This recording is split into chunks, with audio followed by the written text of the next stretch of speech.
hear somebody's voice again in a recorded way, years from now, it's like they are right back in the room. There's just something so intimate about a person's voice.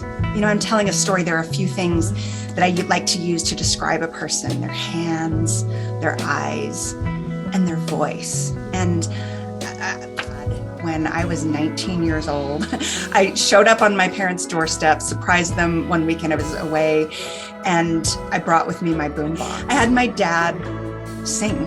I took that out, and it's just the clarity of my dad singing is one of the most amazing gifts. I couldn't have known then that decades later I would have a daughter who would never get to meet him, and she knows him through his voice.